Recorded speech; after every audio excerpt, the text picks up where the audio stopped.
dos 12 discípulos. Mas a Bíblia diz que naquele momento eles não tinham nada.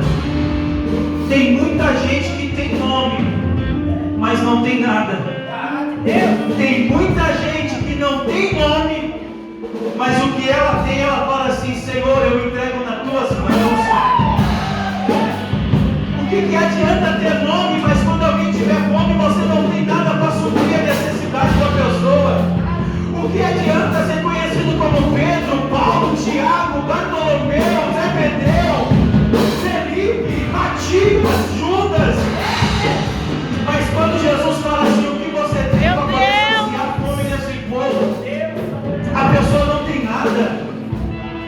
O que adianta, irmãos, esqueci, falhou a palavra, ter reputação? O que adianta ter título? O que adianta ser conhecido pelos homens, mas não é conhecido pelo céu? Não tem intimidade com Deus. Se vai ministrar uma palavra, precisa passar o dia todo no YouTube pesquisando uma palavra para pregar. Já não tem mais o fluir do Espírito Santo. Já não deixa mais o Espírito Santo dar revelação da palavra. Já não tem mais intimidade para ouvir o que Deus quer falar com a igreja. Porque o Senhor ainda é o Senhor da igreja. Não é o homem que fala para a igreja, mas é Deus que fala com a igreja. Jesus ensinava com poder e autoridade.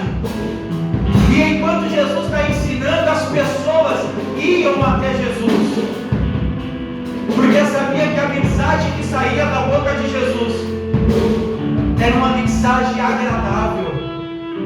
Talvez não era agradável para a vontade deles, mas era agradável para trazer salvação para a alma. Quantas das vezes nós estamos com a nossa alma destruída e de repente nós estamos ouvindo um louvor, e naquele momento o louvor ele entra no nosso coração, ele penetra a nossa alma, e parece que Deus está naquele momento usando aquele louvor para tratar algo que está no nosso interior. É porque o Espírito Santo de Deus ele é vivo. É porque o Espírito Santo de Deus ainda sonda o nosso pensamento. É porque Deus ainda passeia no meio da igreja. É porque o Senhor ainda tem olhos como chama de fogo. Nada passa desapercebido diante da presença de Deus.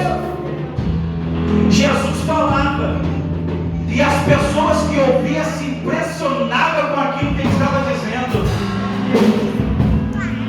Jesus estava ensinando, irmãos, acerca da salvação.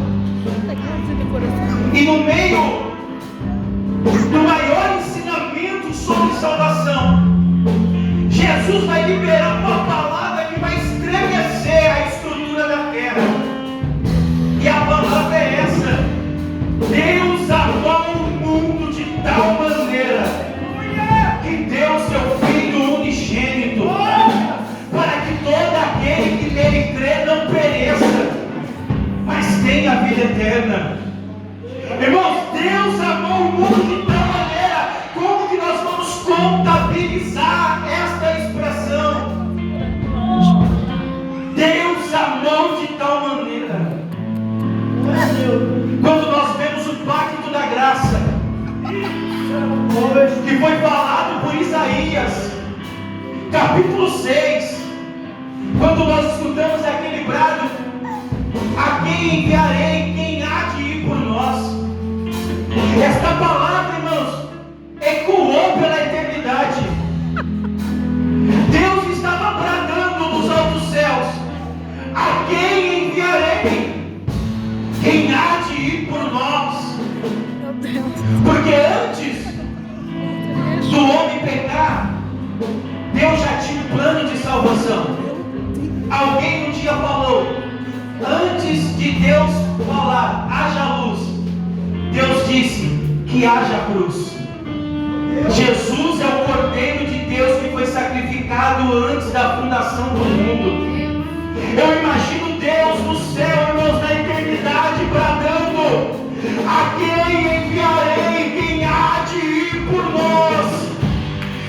24 anciãos da sala do trono, todos eles em silêncio, e Deus bradando: a quem enviarei?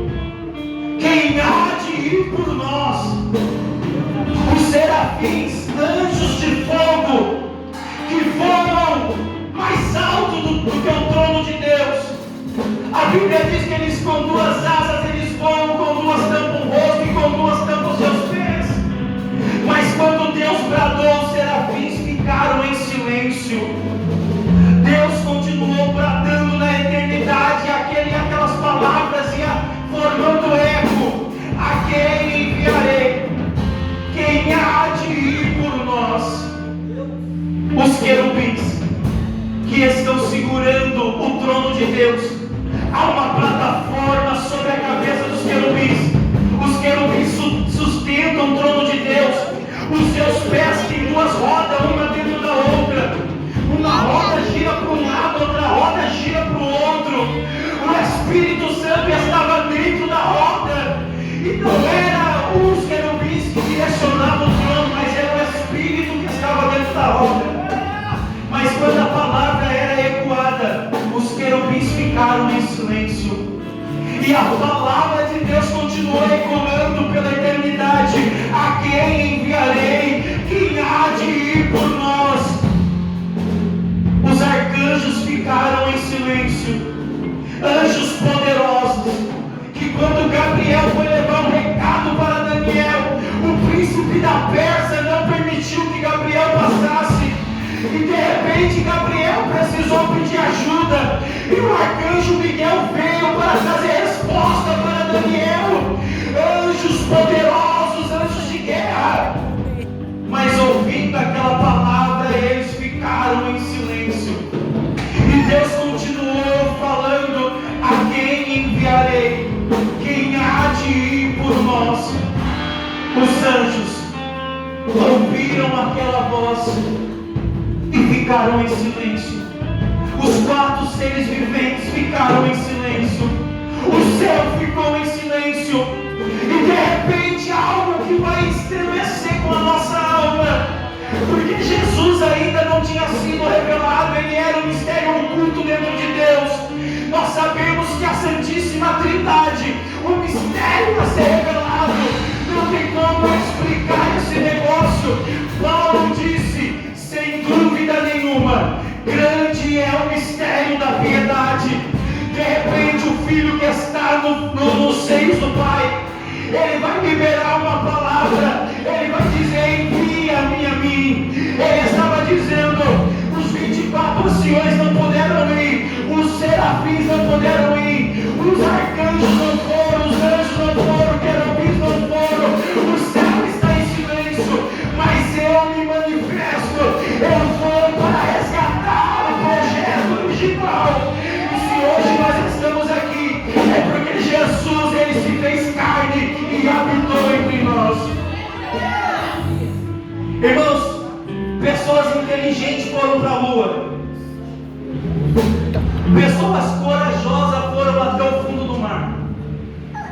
Mas só pessoas sábias andam com Deus. A Bíblia diz que Enoque andou com Deus e nunca mais ninguém o viu. Enoque andou com Deus e Deus o tomou para ele. Tem muitas pessoas, irmãos, que não vai ser conhecida, vai estar no anonimato, mas isso não invalida a intimidade que ela tem com Deus. Tem muitas pessoas que não aparecem, mas ela é assim com Deus. Ela entende o que Deus fala, ela conhece a voz do seu amado, porque esse nome Jesus, aquele que Isaías falou assim: um menino nos nasceu, um filho se nos deu, o seu nome será Emanuel, o seu nome é maravilhoso, conselheiro, Deus forte, príncipe da paz e Pai da eternidade. Foi ele, irmãos, que no momento em que precisou passar pela via dolorosa, ele não pensou duas vezes. Ele podia retroceder, ele podia abandonar o propósito de Deus, porque no momento em que ele está no monte orando, ele diz: Senhor, se possível for, afasta de mim esse cálice.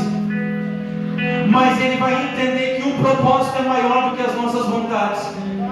E ele vai dizer assim: Deus, não seja feita a minha vontade, mas a tua vontade. Há momentos, irmãos, que Deus vai nos colocar numa bifurcação da nossa vida, da nossa história. Você vai ter que escolher se você vai viver a sua vontade ou se você vai viver os propósitos de Deus para você. Jesus estava passando pela via dolorosa, aquelas ruas estreitas de Jerusalém. Pessoas de um lado, pessoas de outro, pessoas vaiando, pessoas cuspindo. Jesus carregando sobre o seu ombro um pedaço de madeira. Alguém vai dizer que pesava 70 quilos até 120 quilos. Ele tinha passado uma noite toda apanhando. O seu corpo estava frágil. E as pessoas sem piedade, que Jesus de cabeça baixa estava liberando uma palavra através do silêncio. O propósito é maior do que a minha vontade. Eu posso ser caluniado, mas o propósito é maior do que a minha vontade. Há momentos que as lutas vai fazer você ter coragem de chutar o pão da barraca, mas o propósito tem que ser maior do que a sua vontade. Vai ter momento que você vai querer largar tudo, retroceder, mas você tem que entender: o propósito continua sendo maior do que a sua vontade. Há momento que você vai parar e vai dizer assim: será que vale a pena permanecer servindo esse Deus? E você vai lembrar: o propósito continua sendo maior do que a minha vontade. Jesus estava com a cabeça baixa, o seu corpo estava todo machucado, carregando uma madeira sobre os seus ombros. A noite tinha sido difícil. O salmista profetizou dizendo: o choro pode durar uma noite, mas a alegria vem pelo amanhecer. É Deus dizendo assim: o sofrimento não é para sempre. A vida dolorosa, ela tem um começo e ela tem um fim. O choro pode durar uma noite, mas depois do choro, a alegria vai chegar.